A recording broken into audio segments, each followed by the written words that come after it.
हरे कृष्ण कृष्ण कृष्ण हरे हरे, हरे राम राम राम हरे हरे। पिछले वीडियो में हमने जो श्रवण किया और पढ़ा, उनसे आगे अध्याय 2 के हैं। भगवान हमारी स्वल्प स्वतंत्रता में हस्तक्षेप नहीं करते। यदि हम भगवान के आदेशानुसार कर्म करना चाहते हैं तो वे हमारे सहायक बनेंगे। यदि कोई कभी नीचे गिर भी जाए, किंतु यदि वह निष्ठावान होगा और सोचेगा कि अब से मैं कृष्ण भावना भावित रहकर उनके आदेशों का पालन करूंगा, तो कृष्ण उसकी सहायता करेंगे। सभी तरह से, चाहे कोई गिर ही क्यों न जाए, उसे क्षमा किया जाएगा और अधिक बुद्धि दी जाएगी। यदि बुद्धि कहेगी ऐसा मत करो, अब अपना कर्तव्य करो, किंतु यदि कोई कृष्ण को भूलना चाहता है, यदि वह कृष्ण के बिना ही सुखी रहना चाहता है, तो कृष्ण उनके अनेक अवसर प्रदान करते रहेंगे जिनसे वह उन्हें जन्म जन्मांतर भूलता रहे। परीक्षित महाराज ने कहा, ऐसा नहीं है कि मैं यदि कह दूं कि ईश्वर नहीं है तो ईश्वर नहीं होंगे, या मैं जो कुछ करता हूँ उसके लिए मैं जिम्मेदार नहीं होऊंगा। नास्तिक लोग अपने पाप कर्मों के कारण ईश्वर के होने से इनकार करते हैं। यदि वे सोचते हैं कि ईश्वर हैं तो वे दंड का विचार आते ही कांप उठते हैं, इसीलिए वे भगवान के अस्तित्व से इनकार करते हैं। जब खरगोश पर बड़े पशु आक्रमण करते हैं तो वह अपनी आंखें बंद करके सोचता है, अब मैं मारा जाने वाला नहीं, किंतु वह मार डाला जाता है। इसी प्रकार हम ईश्वर के अस्तित्व तथा उनके नियमों को भले ही अस्वीकार करें, लेकिन फिर भी ईश्वर तथा उनके नियमों का अस्तित्व होता ही है। उस न्यायालय में कोई यह कह सकता है, मैं सरकार के कानून को नहीं मानता, लेकिन उसे सरकार कानून मानने के लिए बाध्य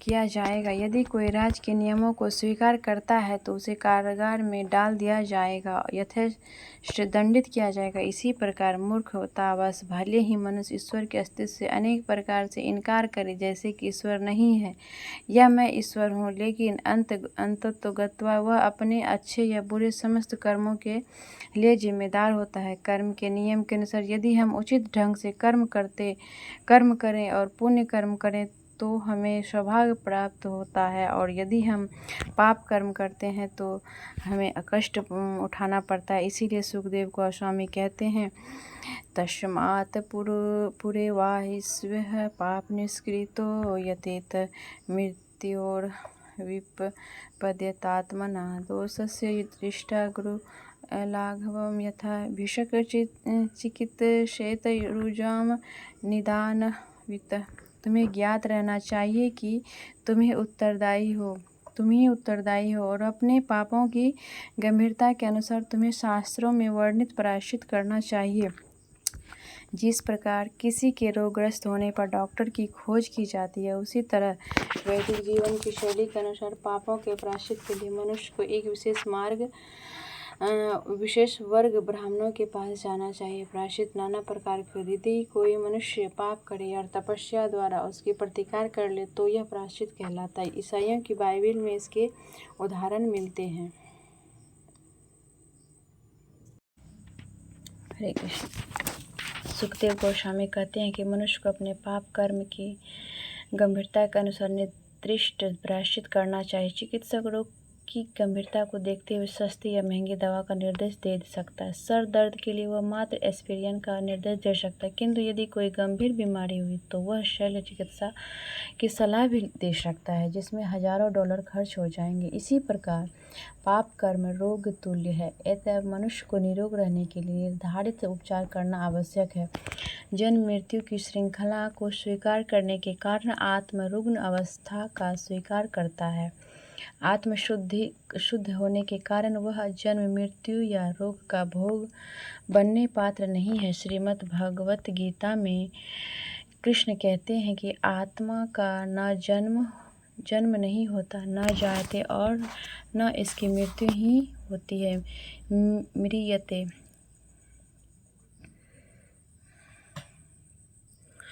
न जायते म्रियते वा कदाचिन नायं भूत्वा भविता वा न भूयः अजो नित्यं शाश्वतोऽयं पुराणो न हन्यते हन्यमाने शरीरे। आत्मा का ना तो जन्म होता न मृत्यु, न ही एक बार अस्तित्व में आकर यह कभी नष्ट होता। यह अजन्मा, शाश्वत, न मरने वाला और तथा पुरातन है। शरीर का वध किए जाने पर उसका वध नहीं होता।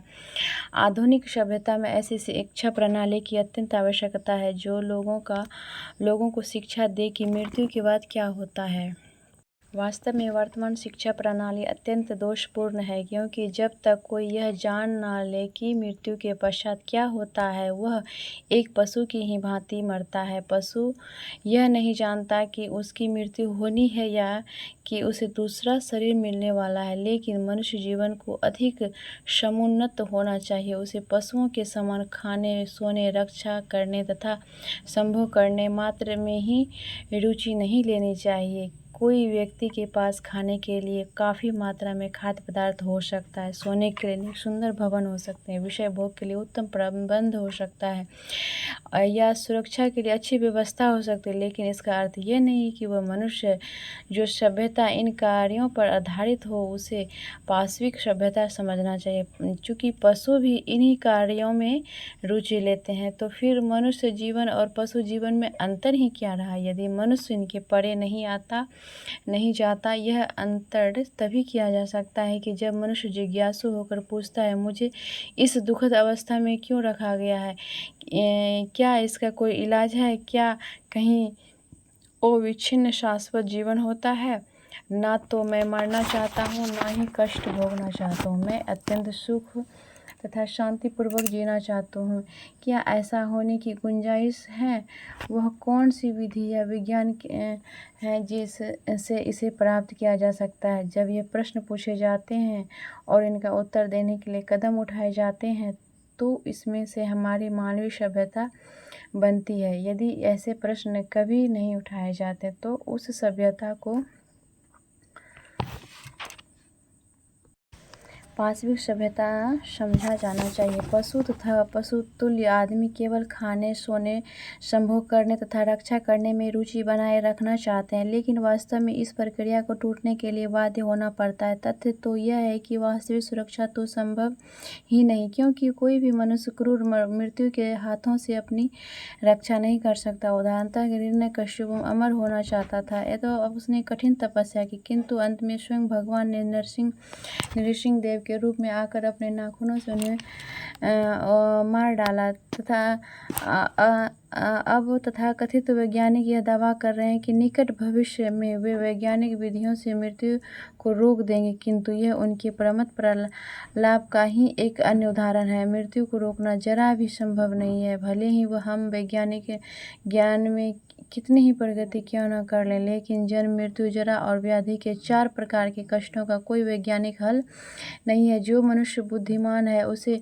इन चारों मुख्य समस्याओं जन्म, मृत्यु, जरा तथा व्याधि को हल करने के लिए उत्सुक रहना चाहिए। कोई मरना नहीं चाहता, किंतु कोई अन्य चारा भी नहीं है। हर एक को मरना पड़ता है। प्रत्येक व्यक्ति जनसंख्या की आकाश छूने वाली वृद्धि को गर्भ निरोधक विधियों के द्वारा रोकने के लिए उत्सुक है, लेकिन तो भी जन्म होते जा रहे हैं, ना तो मृत्यु रोक लगी है न जन्म में। इसी तरह कई नई से नई औषधियों का आविष्कार हो जाने पर भी न तो व्याधियाँ रोकी जा सकती है न बुढ़ापा। भले ही मनुष्य यह सोचे कि उसने जीवन की सारी समस्याओं का हल कर लिया है, परंतु जन्म, मृत्यु, जरा तथा व्याधि की इन 4 समस्याओं का हल कहाँ है? वह हल है कृष्ण भावनामृत।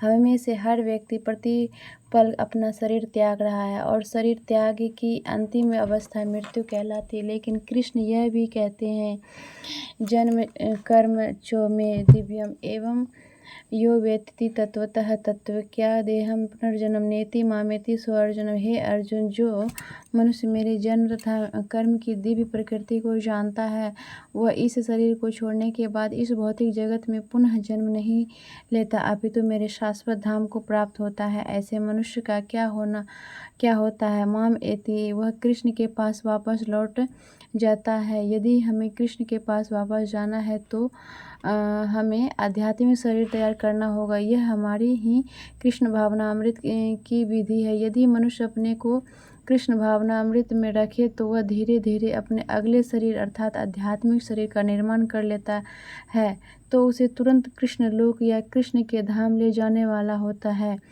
जहाँ वह शाश्वत आनंदमय जीवन पाकर सुखी होगा। आज हमने अध्याय 2 को पूरा कर लिया है। हरे कृष्ण कृष्ण कृष्ण हरे हरे, हरे राम राम राम हरे हरे, हरे कृष्ण कृष्ण कृष्ण हरे हरे, हरे राम राम राम हरे हरे, हरे कृष्ण कृष्ण कृष्ण हरे हरे, हरे राम राम राम हरे हरे। आज हमारे दूसरी अध्याय पूर्ण हो चुकी है। हम लोगों ने पढ़ा और श्रवण भी किया। धन्यवाद।